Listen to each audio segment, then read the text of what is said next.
But Nate, you love I Beastmaster. well, I shouldn't say that I love Beastmaster, but I love the concept of Beastmaster. So between Hercules, Xena, and Beastmaster, like any normal person, I'm a Xena person. But Yeah. Okay. between Hercules and Beastmaster,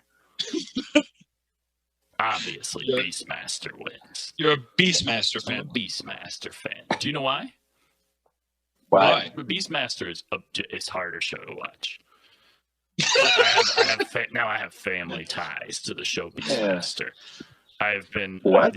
through family, not like actually, but like My second cousin is the Beastmaster. Yeah, my second cousin was the Black Tiger. my second cousin had the courage of the eagle. Okay, so for our listeners, give us a rundown of what Beastmaster is. All right, so Beastmaster. For our listeners, I definitely know what it is, but I want to hear you say it. Beastmaster is a 1980-something movie about some hulked up dude who controls beasts and wears a loincloth. It's pretty much Conan the Barbarian, except like there's like black tigers and eagles and stuff. And then there's also a TV show. So everyone knows the TV show's Hercules: The Legendary Journey, starring Kevin Sorbo. That sounds like a good flavor of ice cream for some kind of hardcore right-wing alternative to Ben and Jerry's. Kevin Sorbo. Yeah. But then I noticed that you love all of his tweets. That's pretty cool. Yeah, if you go on Twitter, you just see me. I don't even read them anymore. I just love Kevin Sorbo's tweets. I do admit though that growing up, I watched a crap ton of Hercules with Kevin Sorbo. Oh yeah, and I do feel like it is a hurting my childhood. Where he is and where I am in our respective lives. Yeah, I don't think Kevin Sorbo and I would be friends. No, is what I'm trying to say. I don't think you'd get along. I think we would have been friends back when he was Hercules. I think we would have been tremendous friends. I think it's thieves, the two of us, but I don't think we would be friends now. You'd have been that regular guy that could do like cartwheels or whatever. I forget that guy's name, but he's got like that like sidekick that can just kind of like do flips and shit.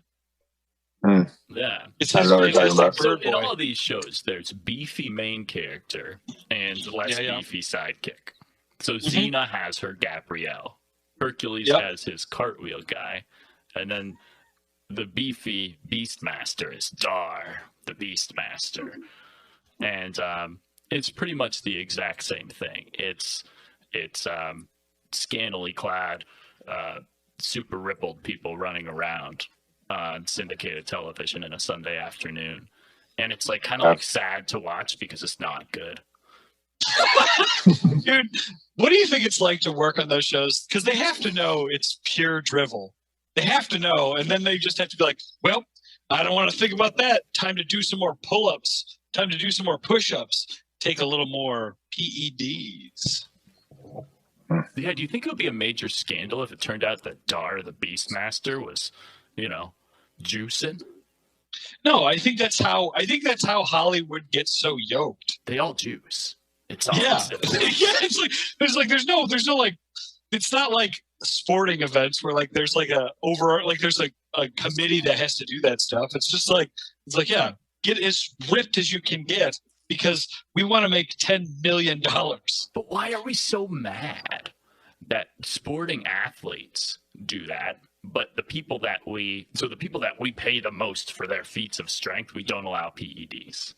But for the people that we just really have in positions to make most of us just feel genuinely bad about ourselves, like the Dars of Beastmaster, we're like, go ahead, juice up, there, champ.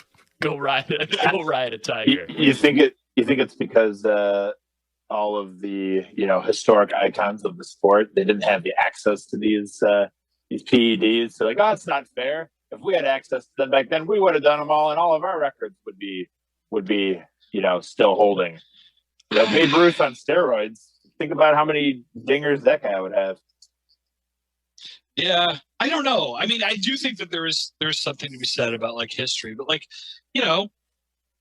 you can't compare old stuff. Like even without like the NCAA has worked really hard to try to make sure that like college sports are not like just like run amok with like performance enhancing drugs, but just by the nature of the sport. And like if you look at like old scores of football to like current scores of football now, the game's completely different. You know what I mean? It's just like you can find like box scores for football so far back that they didn't fucking have the forward pass. You know what I mean? Like the game is a different game. So like I do understand that concept of like comparing history, but like, man, it's changing so much without the drugs. Yeah. You know, I mean, who cares? Specifically professional sports. Like there's one thing to say like, okay, this is college. These kids shouldn't be ruining their bodies.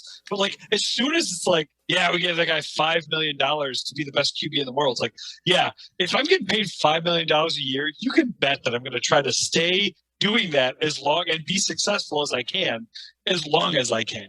So it's like, yeah, like what wouldn't be on the table if that were the case? So that's what this song's going to be about? It could be. Seems like this is going to be a Beastmaster song.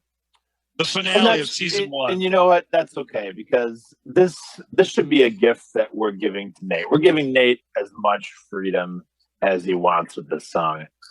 You know, we talked. That's actually why I made sure that we talked about Beastmaster, because I know you love Beastmaster, man, and I know deep down in your heart you got yourself a Beastmaster song deep inside you, and it's just rip roaring to get out. I got it deep, and I've hopped into. We've talked about what type of families we are. We're this family. We're that family. Well, listen, I'm married into a Beastmaster family, so I'm a Beastmaster man. Beastmaster-in-law. You're a good man. Beastmaster-in-law.